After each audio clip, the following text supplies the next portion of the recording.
میرے حبیب کریم سید عالم صلی اللہ علیہ وسلم نے فرمایا، اللہ کریم نے بندے کو، مخلوق کو پیدا کرنے سے پہلے جو تحریر سب سے پہلے لکھی تھی نا، اللہ نے اپنے پاس جو جملے سب سے پہلے لکھے تھے بندے بنانے سے بھی پہلے، وہ فکر یہ تھے کہ ان رحمتی سبقت اعلی غضبی، رب کریم نے لکھا تھا بے شک میری رحمت زیادہ ہے، میرا غضب زیادہ نہیں ہے۔ اس نے لکھا تھا کہ میری رحمت ہمیشہ میرے غضب پر غالب رہے گی، غلبہ رحمت کا ہے۔ سنیں بڑی پیاری حدیث، بڑی خوبصورت حدیث، کنز المال میں دیگر کتب احادیث میں ہے۔ حضرت ابو ہریرہ رضی اللہ تعالیٰ عنہ فرماتے ایک بابا جی نبی پاک کی بارگاہ میں آئے، اور جب وہ واپس جانے لگے تو میں نے عمر پوچھی تو عمر تھی 96 سال۔ کہتے ہیں بزرگ جب آئے نا تو یہ بھویں جو ہے نا ان کی سفید ہو کے تو یوں آنکھوں پہ آ گئی، بڑی چھڑی بابا جی نے پکڑی ہوئی اور دونوں ہاتھ پکڑ کے نا چھڑی کے اوپر جھکے ہوئے ہیں ایک جانب،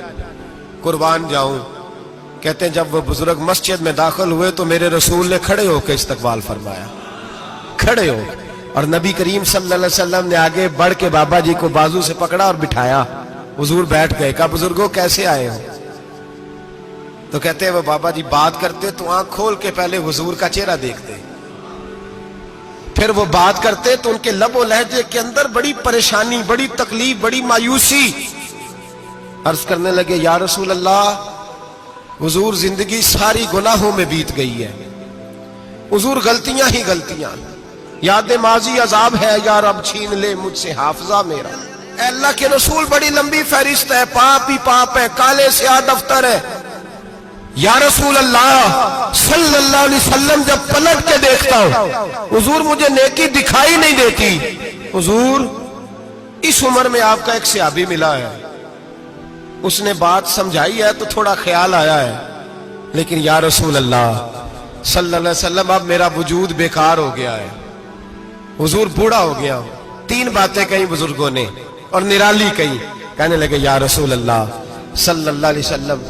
حضور اب تو میری کمر بھی سیدھی نہیں ہوتی کہ میں نماز ہی صحیح ادا کر سکوں، بوڑھا ہو گیا ہوں۔ یا رسول اللہ صلی اللہ علیہ وسلم اب میرے اندر طاقت نہیں کہ میں محنت مزدوری کر کے صدقے اور خیرات دے سکوں۔ یا رسول اللہ صلی اللہ علیہ وسلم اب میں تلوار لے کے جہاد بھی نہیں کر سکتا، حضور نہ میں لمبی نمازیں پڑھ سکتا ہوں، آقا نہ میں صدقات و خیرات دے سکتا ہوں، محبوبہ نہ میں دین کے لیے کوئی جہاد کر سکتا ہوں، بیکار وجود ہے، بیکار۔ بیکار وجود کو تو گھر والے برداشت نہیں کرتے، بچے دعا کرتے ہیں یا اللہ ابا جی کو پردہ دے دے، اماں کو پردہ دے دے، بیکار ہو گیا ہوں اور آج آیا ہوں تو مجھ بیکار کو میرا رب قبول کر لے گا؟ آج کلمہ پڑھوں تو بیکار ہوں، کسی کام کا نہیں، نہ نماز نہ صدقات نہ جہاد، قبول کر لے گا؟ حضرت ابو ہریرہ فرماتے ہیں جیسے برسات میں بارش کی جھڑی لگتی ہے، یوں مصطفیٰ کی آنکھوں سے جھڑی لگ گئی، حضور کھل کے روئے، کھل کے۔ اور میرے حبیب پاک نے فرمایا بزرگوں بڑے مجاہد ہیں، دین کے لیے جہاد کرنے والے بڑے ہیں، رب کریم کو آپ کی تلوار کی اتنی حاجت نہیں، اور فرمایا اس کے خزانے کوئی خالی تو نہیں کہ آپ ہی گویا صدقہ دیں گے تو بھرے جائیں گے، اور فرمایا پھر رب کریم کی شان میں اضافہ نہیں کرتی عبادتیں، وہ تو بندے کو نفع دیتی ہیں۔ میں بزرگوں نہ آپ جہاد کریں نہ آپ صدقات دیں، لا لمبی نمازیں پڑھیں، آپ صدق دل سے آ جائیں، اللہ کے رسول کا وعدہ ہے رب آپ کو بغیر حساب کتاب جنت عطا فرما دے گا۔ آنا تو شرط ہے کہ نہیں؟ آئیں تو صحیح، نہ پہنچے تو صحیح، آ گئے، اس کو نہیں عادت صدقات و خیرات کی، جہاد کی، تبلیغ، آئے تو صحیح نا۔ ان العبد اذا اعترف ثم تاب تاب اللہ علیہ، میرے حبیب نے فرمایا بندہ جب رو کے کہتا ہے نا یا اللہ غلطی ہو گئی معاف کر دے، فرمایا میرا مالک اسے فوراً ہی معاف فرما دیتا ہے۔ تو آ تو صحیح، تو آتا ہی نہیں، تو آ ہی نہیں رہا، تو گھر میں بیٹھا ہوا ہے، تو سویا ہوا ہے، تو دکانداری کر رہا ہے، تو پیسے گن رہا ہے، تو آیا ہی نہیں، آ تو صحیح۔ بلکہ میرے نبی پاک فرماتے ہیں جب اللہ پاک کا بھاگا ہوا غلام آتا ہے پھر تو اللہ زیادہ راضی ہوتا ہے، پھر تو اللہ زیادہ راضی ہوتا ہے، زیادہ راضی ہوتا ہے، تو آ تو صحیح، پہنچ تو صحیح۔ بلکہ صوفیاء تو اور بات کرتے ہیں، وہ کہتے ہیں تو کبھی بھول کے بھی رب رب کرے تو اللہ تو اسے بھی قبول کر لیتا ہے، بھول کے۔ ملا رومی کہتے ہیں بنی اسرائیل کا بندہ ہے،